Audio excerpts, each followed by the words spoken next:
Patna Bihar Jan Suraaj mission पर पूर्व रणनीतिकार प्रशांत किशोर कहते हैं, इन 2 सालों में मैंने ये आकलन किया है कि लोगों का एक बड़ा हिस्सा, लगभग 100% लोग जो भाजपा, जेडीयू, आरजेडी या किसी भी राजनीतिक प्रतिष्ठान से जुड़े हैं, बिहार में बदलाव चाहते हैं। वे जनसुराज को एक अवसर के रूप में देखते हैं कि वे साथ मिलकर एक पार्टी बना सकते हैं। खुद को गिरमिटिया मजदूरों की स्थिति से मुक्त करने के लिए नीतीश कुमार की राजनीतिक यात्रा अपने अंतिम चरण में है। जब वे राजनीति से भाग गए थे तो उनके नेता मदद मांगने के लिए मेरे पास आए थे।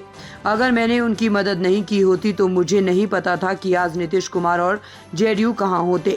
विधानसभा चुनाव का मुकाबला जनसुराज और एनडीए के बीच होगा, जिसके लिए जेडीयू एक टायर है और पहले से ही पंचर है।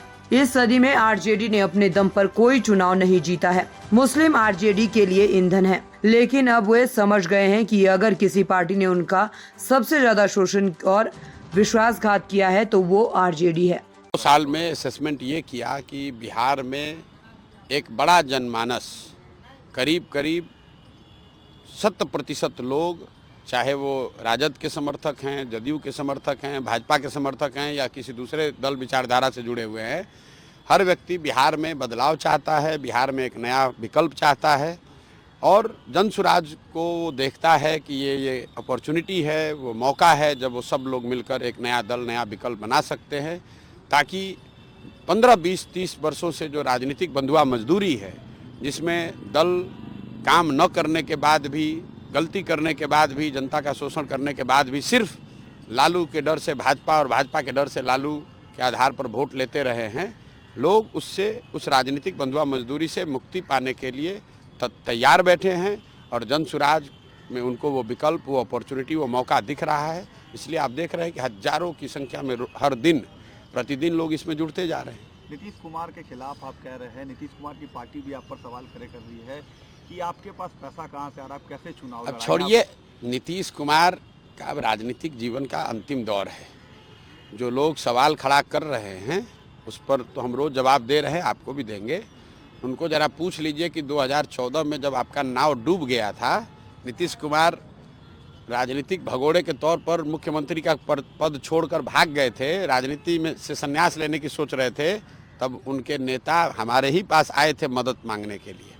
और अगर हमने नीतीश कुमार की मदद उस समय नहीं की होती तो कहाँ रहते नीतीश कुमार और कहाँ रहता जदयू। इसलिए आदमी को गीता में कहा गया है, कृतज्ञ नहीं होना चाहिए, कृतज्ञता से बड़ा कोई अपराध नहीं है।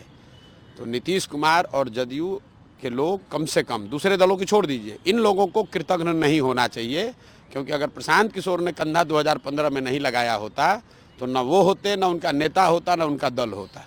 एनडीए का कोalition फिर से बिहार में काम कर रहा है, आपके लिए चैलेंज नहीं लग रहा है कि आप पार्टी लॉन्च कर रहे हैं? और क्या चैलेंज है? कोई चैलेंज नहीं है, जनता के सामने कोई चैलेंज नहीं है। जनबल के आगे कौन बल है?